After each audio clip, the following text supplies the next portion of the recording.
Assalamualaikum warahmatullahi wabarakatuh. How are you student? Hari ini kita sudah sampai ke pembelajaran 3 dan 4 ya. Masih tetap sama yaitu subtema 1 masyarakat peduli lingkungan. Sebelum belajar, marilah kita berdoa terlebih dahulu. Alhamdulillah, kita mulai pembelajaran hari ini ya. Hari ini kita belajar 4 muatan ya. Yang pertama muatan PPKN berkaitan dengan kewajiban mengisi kemerdekaan di lingkungan rumah dan sekolah. Yang kedua itu berkaitan dengan muatan IPS, yaitu upaya mengisi kemerdekaan Indonesia dengan berperilaku positif. Yang ketiga muatan bahasa Indonesia, yaitu mengidentifikasi isi teks dengan kata tanya dan menjelaskan isi teks non-fiksi berdasarkan judulnya. Yang keempat yaitu muatan SPDP tentang tangga nada mayor dan interval. Are you ready? Oke, kita mulai pembelajaran hari ini ya. Bismillahirrahmanirrahim.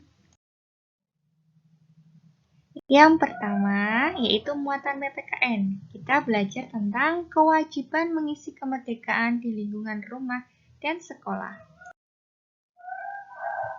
Kemerdekaan yang telah dicapai bangsa Indonesia merupakan sarana mewujudkan masyarakat Indonesia yang sejahtera ya. Upaya membangun masyarakat Indonesia yang sejahtera diantaranya dengan meningkatkan taraf kehidupan bangsa, meningkatkan taraf kecerdasan bangsa, dan mengembangkan segala potensi yang dimiliki untuk kemajuan suatu bangsa. Hingga saat ini, upaya tersebut masih terus dilaksanakan meskipun Indonesia sudah merdeka cukup lama. Dukungan masyarakat yang peduli akan lingkungannya sangat diperlukan dalam upaya-upaya bangsa untuk mewujudkan masyarakat yang sejahtera. Perhatikan gambar-gambar berikut ini. Anak SD, anak SMP, ataupun anak SMA. Mereka saling mengisi kemerdekaan dengan kegiatan-kegiatan positif ya. Nah, gambar-gambar ini juga menunjukkan pelajar di Indonesia sedang belajar dengan sungguh-sungguh. Mereka sedang melaksanakan kewajibannya sebagai seorang pelajar dan sebagai seorang warga negara yang baik. Pernahkah kalian mendengar wajib belajar 12 tahun? Nah, ini merupakan program pemerintah ya, sesuai dengan pasal 31 ayat 2 yang berbunyi, setiap warga negara wajib mengikuti pendidikan dasar dan pemerintah wajib membiayainya. Jadi wajib belajar 12 tahun itu sebenarnya gratis ya, dari SD 6 tahun, kemudian SMP 3 tahun, dan SMA 3 tahun. Jadi totalnya wajib belajar 12 tahun. Mewajibkan warga negara untuk mengikuti pendidikan dasar 12 tahun merupakan satu di antara upaya pemerintah untuk memperbaiki pendidikan yang ada di Indonesia ya. Pemerintah tentunya menginginkan tingkat kecerdasan bangsanya semakin meningkat. Nah, upaya pemerintah yang lain itu sebagai contohnya memperbaiki fasilitas pendidikan, memperbaiki gedung yang rusak, kemudian memberikan buku bantuan, dan menyediakan pengajar-pengajar atau guru-guru yang profesional. Hal ini semuanya dukungan dari pemerintah untuk mencerdaskan anak bangsa. Terus bagaimana ya dukungan dari warga masyarakat? Coba perhatikan gambar berikut ini. Di lingkungan kita, di masyarakat, kadang ada tulisan atau spanduk seperti ini ya. Pukul 18.30 sampai 21 jam belajar bagi warga. Jadi jangan berisik atau jangan terlalu membuat kebisingan pada jam-jam berikut karena ini merupakan jam-jam belajar bagi siswa. Menggalakkan jam belajar masyarakat merupakan bentuk dukungan warga masyarakat dalam meningkatkan kecerdasan bangsa. Kewajiban kita dalam kehidupan sehari tidak hanya mengikuti pendidikan ya, tapi ada yang lain juga. Sebagai contoh, mematuhi nasihat orang tua dan guru, mematuhi peraturan di rumah dan di sekolah, serta melaksanakan tugas piket kelas sesuai dengan pembagian. Sekarang kita belajar tentang apa ya itu mengisi kemerdekaan dengan hal-hal yang berperilaku positif. Nah, ini tertuang dalam muatan IPS. Mari kita belajar selanjutnya.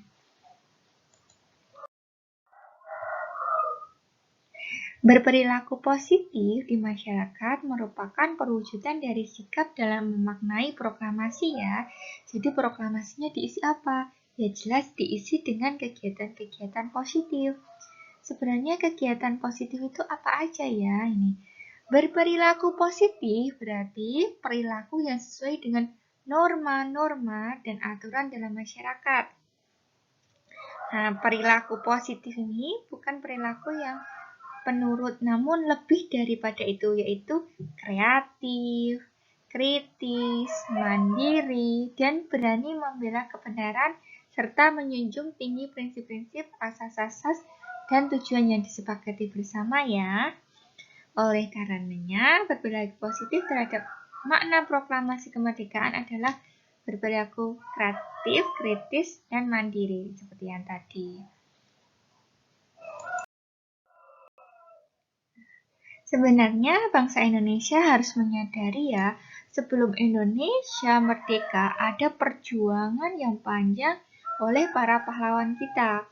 Para pahlawan dengan gigih memperjuangkan kemerdekaan untuk lepas dari penjajahan. Nah, pengorbanan ini sebagai pengorbanan diri sebagai pahlawan bangsa dalam mencapai suatu kemerdekaan merupakan wujud tekad yang kuat untuk menentang penjajahan yang ada di Indonesia. Nih, perilaku positif terhadap makna proklamasi kemerdekaan berarti juga harus menghargai perjuangan para pahlawan. Seperti itu ya. Jadi kita banyak hal untuk mengisi kegiatan-kegiatan positif dalam mengisi kemerdekaan. Nah, ini Miss sudah rangkumkan. Sebenarnya upaya atau kegiatan mengisi kemerdekaan itu apa aja ya? Ini sebagai contohnya, rajin beribadah sesuai agama, mengikuti upacara bendera dengan khidmat, ikut serta dalam lomba yang diadakan di lingkungan tempat tinggal, membantu pekerjaan orang tua di rumah, dan ini masih banyak yang lagi ya. Ini sebagai contoh, gimana sih kita harus mengisi kemerdekaan itu? Nah, kita sampai ke muatan bahasa Indonesia, yaitu mengidentifikasi isi teks dengan kata tanya dan dapat menjelaskan isi teks non-fiksi berdasarkan judulnya. Non-fiksi itu berarti kisah yang ada ya. Jadi kalau fiksi itu adalah karangan atau dongeng, kalau non-fiksi itu yang ada berarti real atau nyata. Kita mulai pembelajaran bahasa Indonesia yuk. Kita mulai ya. Nah, pada tema 6, halaman 17 sama 19, tolong nanti dibaca ya. Ini berkaitan dengan bahasa Indonesia. Jadi bahasa Indonesia itu intinya harus mau rajin belajar dan rajin membaca. Nah, di sini yang kita akan bahas itu adalah kerukunan di Kampung Wonorejo di Papua. Nah, nanti silahkan dibaca apa yang dimaksud ya dari si penulis menulis bacaan ini. Ini termasuknya dalam teks bacaan non-fiksi. Nanti silahkan dibaca. Nih.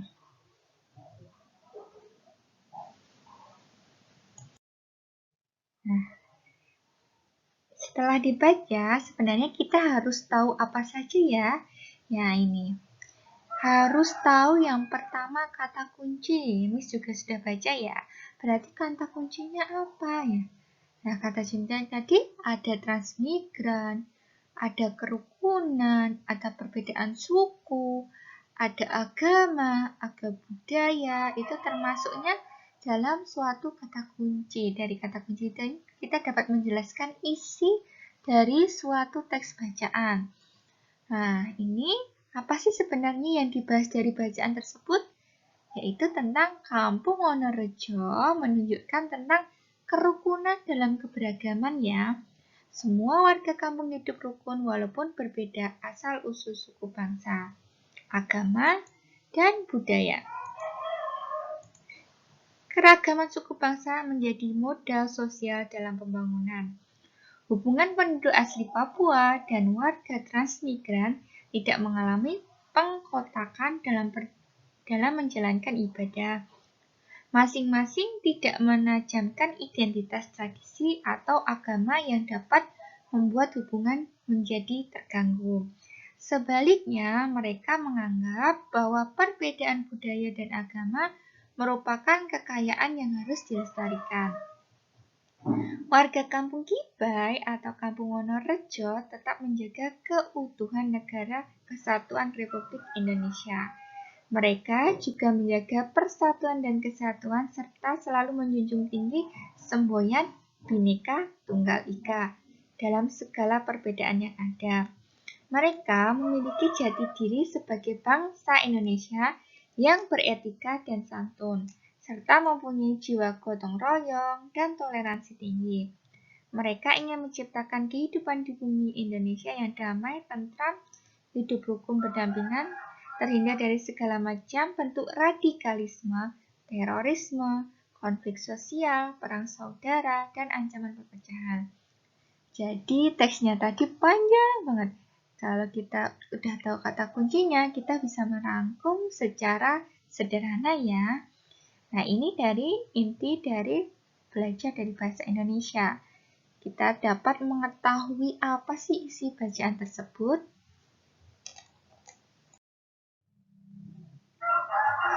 Nah, untuk yang terakhir kita belajar tentang SPDP, yaitu tangga nada mayor dan interval. Kita mulai pembelajarannya ya.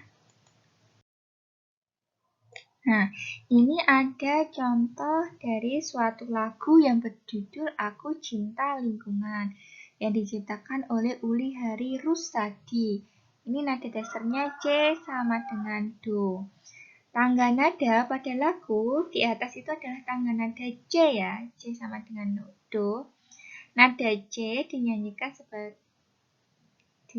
sebagai Do atau C adalah Do. Interval lagu berkaitan dengan tangga nada. Tahukah kamu jarak nada pada C mayor itu apa saja? Kita pelajari yuk. Nah ini, dari nada Do, Re, Mi, Fa, Sol, La, Si, Do. Do panjang ini kita sudah mengenal yang namanya interval atau jarak. Jangan lupa ya dihafalkan 1, 1, setengah, 1, 1, 1, setengah. Nah, ketika ini adalah C sama dengan Do, harus dimulai dengan C ya. Nah, ini urut C, G, E, F, G sampai G. Ini kembali lagi ke A. A, B, C. C-nya yang terakhir C ya. Apabila tangga nadanya dari G, ya berarti otomatis ini ya nada awalnya G. Setelah G kembali ke A. G, A, B, C, D, E. Ini naik lagi, fis, kemudian ke G. Dan seterusnya ya. Ini tangga nadanya dan ini jaraknya. Nanti dipelajari lanjut. Nah, selanjutnya misalnya ini F. F-nya itu berarti dari F, G, A, kemudian base, C, D, E, F. Ini juga seterusnya ada F, base, S, As, Des, Ges, dan Ces ya. Ini tangga nada kan banyak. Kemudian jaraknya ini 1, 1, setengah, 1, 1, setengah. Untuk memahami interval, kamu harus memahami tangga nadanya dulu ya, terutama berkaitan dengan pokok nada. Sebagai contoh, deretan nada naik turun dari setiap tangga nada. Kalau yang paling gampang itu kan dari C. C, D, E, F, G. Kemudian kembali ke A, B, C. Nah, setelah C, B, A, G, F, E, D, C. Ini ya. Kembali ke C lagi. C. Nah, tangga nada kan ada 7 ya. C, D, E, F, G, A, B. Kembali ke C. Setelah C ya jelas B ya. Kembali turun. Ini naik, C ke D naik. Kemudian C ke B itu adalah turun. Kemudian kalau interval atau jaraknya ini, kalau dari nada mayor C itu 1, 1 setengah, 1, 1 setengah. Nah, langkah dari satu nada ke nada lain, misalnya tangga nada C mayor ke C, itu langkah ke 1. Sebagai contohnya seperti ini.